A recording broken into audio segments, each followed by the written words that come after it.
Hi, I'm Mike, owner of the In-Groove in Phoenix, Arizona. So I just recently got back from Expona. Had a good time, looked at a lot of new gear, a lot of manufacturers, introduced things at Expona. Expona, for you guys who don't know, is probably at this point in time the largest hi-fi show in North America. That's hi-fi like gear, speakers, amplifiers, turntables, that sort of thing.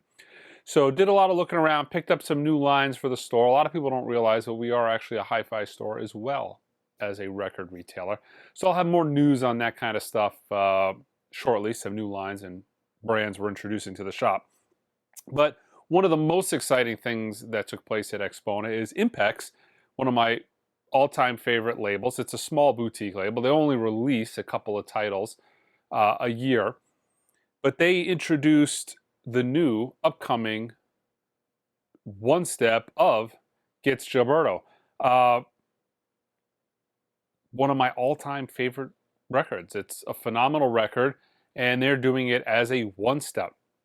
Now, this was early production, test pressing. I don't even know if this was the final test pressing that it was signed off on, but this is a record that's not even going to be up for pre-order for a couple more months, and it actually is not even slated to arrive until the end of the year.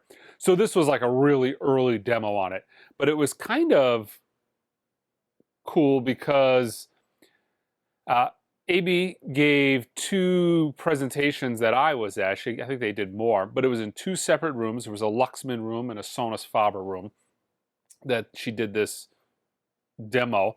And if you watch the end of the video, I actually have the talk that AB gave and the special guest, which was Stan Getz' son, Nicholas Getz, who talked about his father, talked about his mother's influence on the album, a documentary that they've got coming up. But watch the end; you'll see both of those presentations. It's pretty short, but I kind of wanted to tell you guys about it. I know the word is out there on it, but I wanted to give you my initial thoughts on it. I don't want to judge the record from what I heard, because if you've ever been to these hi-fi shows, you'll notice that the systems don't always gel. I'll start off by saying that. So it must be difficult. You're a hi-fi manufacturer. You got all this gear. You're essentially bringing it into an unknown space, and you have a little bit amount of time to get as much out of your gear as possible within that space. Sometimes it works. Sometimes it doesn't. Much different than, for instance, my home stereo, which I have spent years fine-tuning, tweaking, dialing in the room acoustics, the gear. Makes a difference. So I will say the very first presentation, when that was in the Luxman room, it was off. I just wasn't I didn't know at first if it was the gear, if it was the record. It just didn't work. That led me to want to listen to the second presentation, which was on the Sonus Faber system. I have a little bit more experience with the AIDA setup that was in there, and that was significantly better.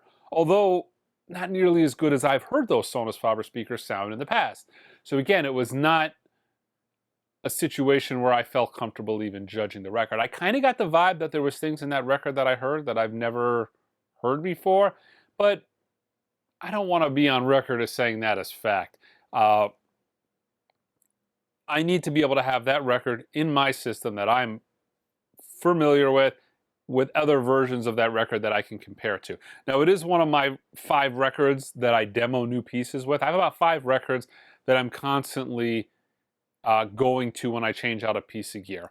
And I've told you guys about this before. It's the Getz, Dave Brubeck's Time Out, both Analog Productions 45 RPM, the Roger Waters Amused to Death, that Norah Jones Kevin Gray cut, which is really cut hot, so there's a lot of sibilance with it, and also the Marvin Gaye One Step.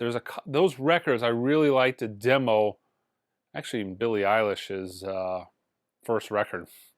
So those kind of give me a smattering of different things, whether it's bass frequencies, soundstage, to where I can properly demo gear. So I really dig those records. Music, LA Woman's probably in there. That sounds like more than 5. Those are kind of in the rotation though. But that gives me kind of an idea of what I'm listening to. So it's a record I'm extremely familiar with, but I really would love to get to hear that at my system, which obviously I will. But I'm excited for this. I'm excited for a couple of reasons. A, it's a true analog one-step. There's been one of those from MoFi. I guess the Bill Evans was a one-step. Village Vanguard, from what we know so far, that's a true analog one-step. Kraft has done some. The Kraft one-step series. So not only is it cool because it's an analog one-step, but it is, the package that they're putting together is pretty intense. AB talks about going to Stan's house, going through photo albums, pulling out paperwork, talking to his wife at great length. I mean, there's a lot of effort and care that went into this, and it sounds like the package is going to be really nice. The essay by his wife, the photographs that have never been seen before, by people outside of the family. So all of that seems like it's going to be a really nice package. There's also 2 bonus tracks on this. I think she talks about them in the upcoming video, but I forget off the top of my head. But I will say, going against the analog production, 45 RPM of this record is going to be a tough battle. One thing that they've got going for them is it is on VR900 vinyl, which is the SRX vinyl, the Mobile Fidelity one-step vinyl, super vinyl. It is the quietest, lowest surface noise vinyl on market. I mean, it is the absolute best vinyl formulation you can get in 2023. Very similar to the original JVC Super Vinyl from the 80s. Between the two of them, there's really nothing like it as far as quality of vinyl. Surface noise, reduced pops and clicks. It's fantastic. So that does give an immediate edge to that. It sounds like Bernie Grundman's mastering it. I think George Marino did the 45 RPM for Analog Productions, and man, it's phenomenal. It truly is.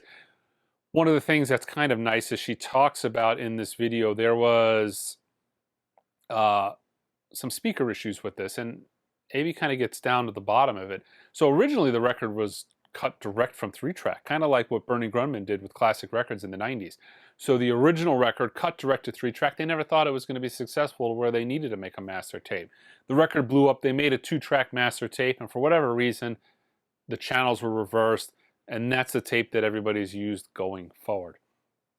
I would really love to hear what it sounds like cut from the original 3-track again on modern equipment, but that's not really something that manufacturers do anymore. Labels, they don't really let those tapes out. The 90s was kind of the end for that. But, I think this is going to be a winner for them.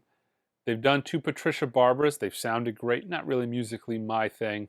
This is a record. There's a couple of records that just sell like crazy in the shop.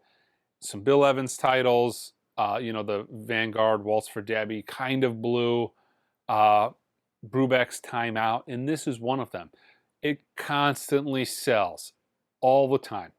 It's like Dark Side of the Moon, Fleetwood Mac, when it comes to rock. It's Fleetwood Mac's Rumors. It's that type of record to where it will always sell. It is actually the only jazz record that I can play in my house with my wife and kids, and they don't want to strangle me. So it's a testament to really how good of a record that is. Sonically as well. But 7,500, not a huge number for that kind of caliber of a record. I know it's a one-step, and the super premium titles have dialed down in popularity a little bit. People are focusing on more of the cheaper titles, since things that came about mid-2022.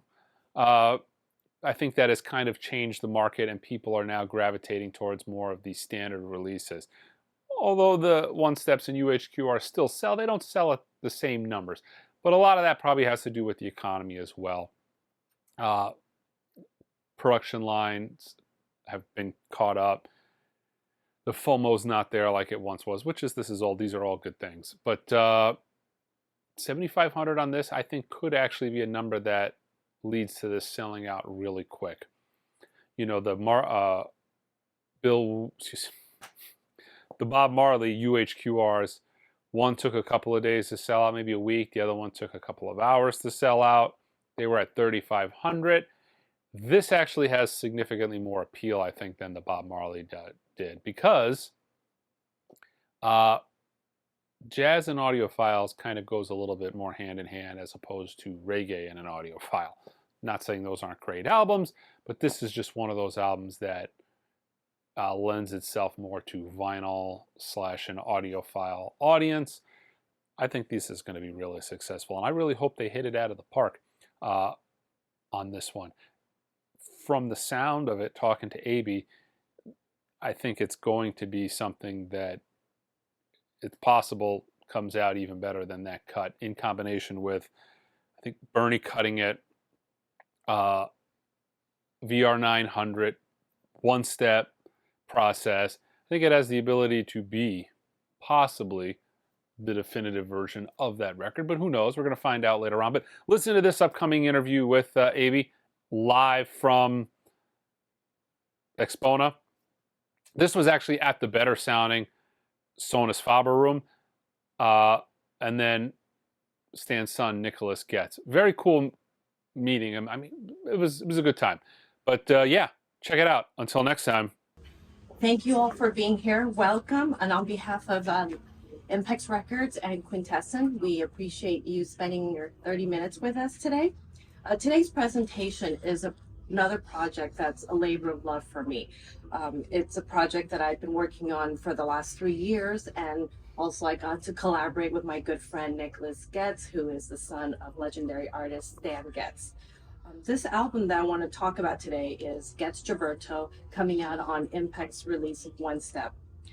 Getz Gilberto was one of Verb's most successful jazz title of all time, and it has been reissued hundreds and hundreds of times worldwide across every imaginable format.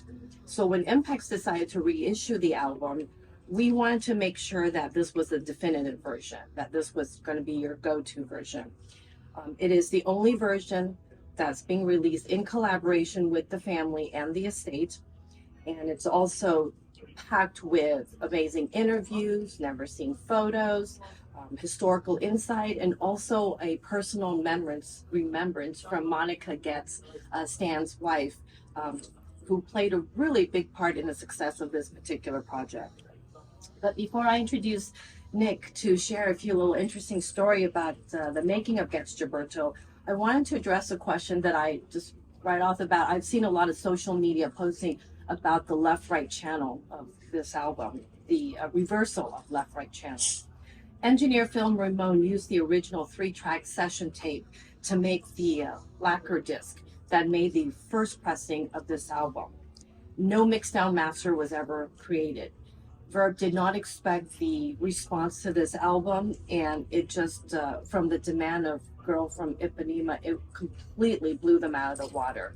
So they went back to the studio to create a new 2-track analog stereo production master, and that is what we call the original analog master. And that is the master that Impex used for this release, and it's also the master that George Marino used when he reissued it or cut it for 2010. So during how this came about was, and I'm not sure who, but people started listening to it and they started realizing that the right and left channel were reversed. And since all the prominent figure has passed away, we don't know if when they did the new mix, if it was reversed by accident, if it was intentional, what the meaning was behind it.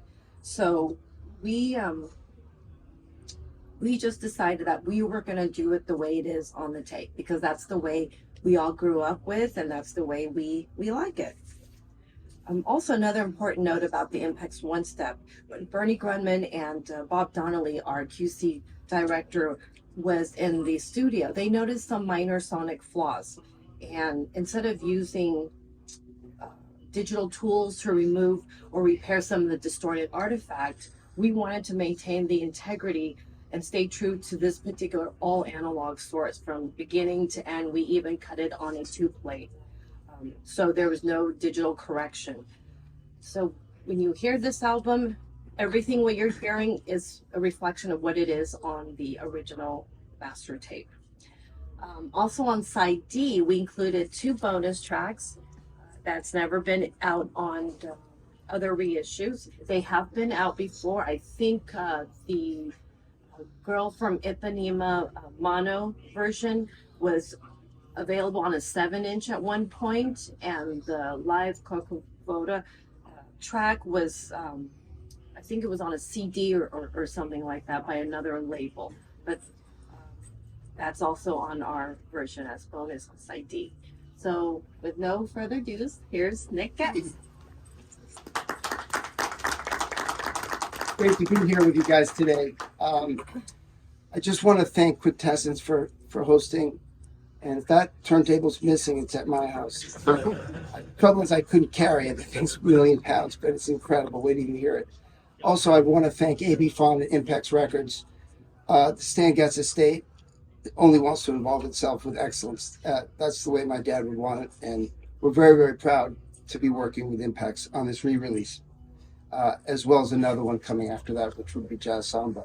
But I'm going to kind of go back a few years before this Joao Gilberto album and talk about how it sort of came about. It's kind of an interesting background because my dad in the late 50s had moved to Copenhagen, Denmark. A lot of jazz musicians in America, people were getting a little tired of their act, smoking grass and getting in trouble with the law and so forth. But in Copenhagen and in Paris and in London, they were really enjoying living there, and no one seemed to mind their bad habits. So he was living there, and this happened incidentally at the same time. He lost his he wasn't selling albums all of a sudden, and he wasn't getting booked for concerts, and he didn't know what was going on. He sort of had a panic, and he had to sort of reinvent himself. And incidentally, at the same time, Frank Sinatra also had to remake his career. No one wanted to see his movies or go to his listen to his music, and so they both found their way back through bossa nova. But that's another story. So they came back quickly to New York, the center of the jazz universe, in my dad's opinion. And my dad's very first performance was at a venue that he'd never not sold out. It was the Village Vanguard, and he had 2 sets to do that evening. And the first set, it wasn't sold out. People were talking during his performance, and he was very discouraged. And so he ran across the street between sets to talk to his good friend, Miles Davis. He said, "Miles, what's going on?" He said, "The people are talking, and, I don't get it. I've never been treated this way before." And Miles said, "Hey, listen, the music has changed. We're all playing this hip, improvisational, fast, show off your skills with 10-minute solos style type kind of thing." And my dad didn't like to play that way. My dad played very, he liked to play harmonically and beautifully and not self-indulgent and without ego. And so he didn't want to sort of do that. He wanted to play not one note too many and not one note too few. And which was very difficult at the time because he was being pressured by the jazz police, the audience, and also his record label. They were saying you have to play the current trend or play some rock and roll albums or whatever's happening in the music. You've got to change. And so my dad, he decided to sort of listen to his own inner voice, which is admirable. And he made a series of choices that really brought him back sort of from, I wouldn't say last place, but last to first, kind of a comeback story. And that made a series of choices. His first choice was to get a guy that he used to work with in the big bands, a guy called Eddie Sauter, who was a very, very great composer for the big bands in the late 40s, who had been reduced to doing commercials, little jingles for commercials. And he thought, why should such a great, talented man be doing that? So he collaborated with him on a classical jazz fusion called Focus. My dad was extremely proud of that album and considers it his masterpiece. But it didn't do that well commercially. Every day he would run to the newsstand and he would look at the billboard, see how high it would go. And it didn't do quite as well financially for him as he was hoping it would. And so by chance, he ran into a friend, Charlie Bird, who had been in South America traveling and had come across this bossa nova music that had swept across South America and Brazil. And he played it for my dad. And my dad contrary to many different stories, he just thought it was pretty. Nothing more. He saw no future value in it whatsoever. He needed something to do. And so Charlie asked him, would you make an album with me? And my dad said, sure, on one condition. He says, it's good, you come, you have your A game on. I don't like doing second takes. I don't like doing 6 takes. I don't like doing 30 takes. You come, we make it, and we cut it in one day. So I'm gonna fly from JFK to Washington, D.C. We're gonna shoot it, cut the album that day, and then I'm going back to my bed that night in New York. And so they made this album, Jazz Samba. It's the first bossa nova album in America that it really exploded and won in every category in the jazz and at the Grammys. All 5 categories, it won them all.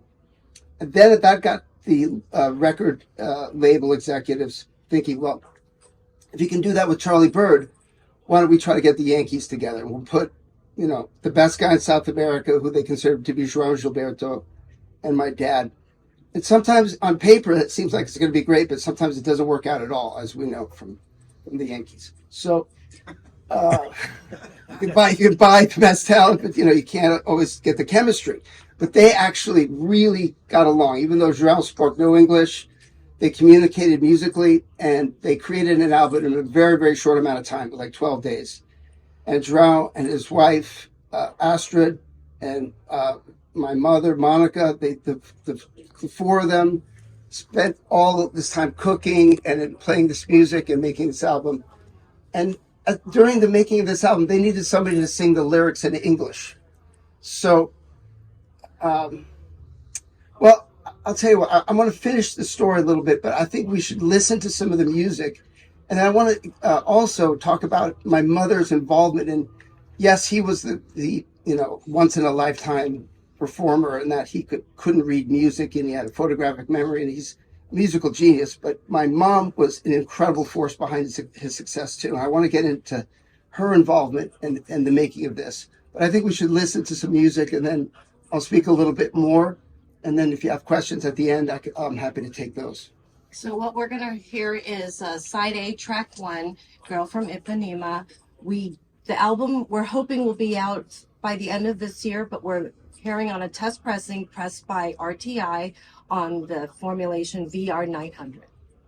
I don't know if you realize, but my dad doesn't begin playing until at least halfway through the song because he doesn't feel it's appropriate. He just and I think it's rare in this day and age that people are now Kanye West jumping in front, wanting the attention, and less is more sometimes. And I think that's what I'm very proud of my dad for being that kind of a man. He didn't like to play with ego. He did get a fat head at times, but didn't play with ego.